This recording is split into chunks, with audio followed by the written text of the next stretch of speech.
ബോളിവുഡിലെ അധികാര കേന്ദ്രങ്ങളിൽ വലിയ മാറ്റം സംഭവിച്ചു. കാര്യങ്ങൾ തീരുമാനിക്കുന്നത്, നിയന്ത്രിക്കുന്നത് ഒട്ടും ക്രിയേറ്റീവ് അല്ലാത്ത ആളുകളാണ്. കഴിഞ്ഞ 8 വർഷത്തിനിടെ സ്ഥിതിഗതികൾ മാറി.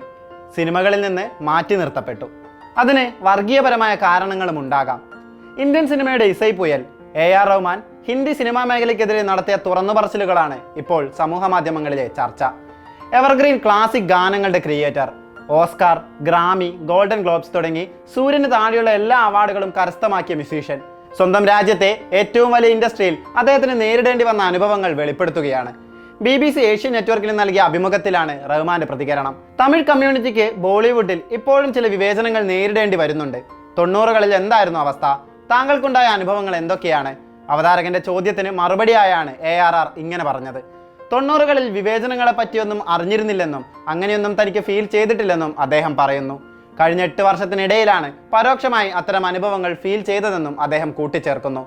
തനിക്ക് പകരം മറ്റ് മ്യൂസിക് ഡയറക്ടേഴ്സിനെ എടുത്തുവെന്ന് കേൾക്കുമ്പോൾ സമാധാനമായി റെസ്റ്റ് എടുക്കാമല്ലോ, ഫാമിലിയോടൊപ്പം ടൈം സ്പെൻഡ് ചെയ്യാമല്ലോ എന്നൊക്കെയായിരുന്നു അദ്ദേഹത്തിന്റെ ചിന്ത.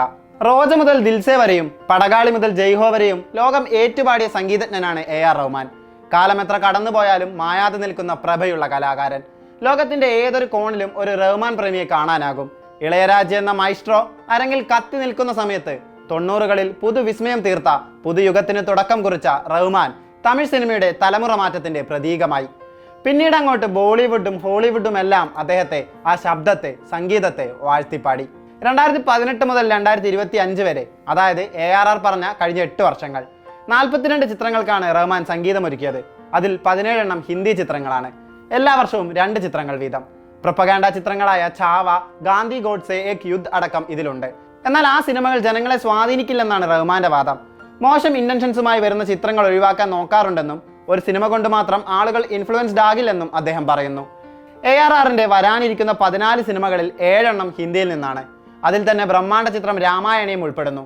നിതീഷ് തിവാരി ഒരുക്കുന്ന ഹിന്ദു മിത്തോളജിയുടെ കഥ പറയുന്ന ചിത്രത്തിൽ സംഗീതമൊരുക്കുന്നത് ഹാൻസ് സിമറും റഹ്മാനും ചേർന്നാണ്. കഴിഞ്ഞ 10-15 വർഷങ്ങൾക്ക് മുൻപ് ലഭിച്ചിരുന്ന അത്ര അവസരങ്ങൾ നിലവിൽ AR റഹ്മാന് ബോളിവുഡിൽ നിന്നും ലഭിക്കുന്നില്ല എന്നുള്ളത് കണക്കുകൾ പരിശോധിക്കുമ്പോഴുള്ള വസ്തുതയാണ്.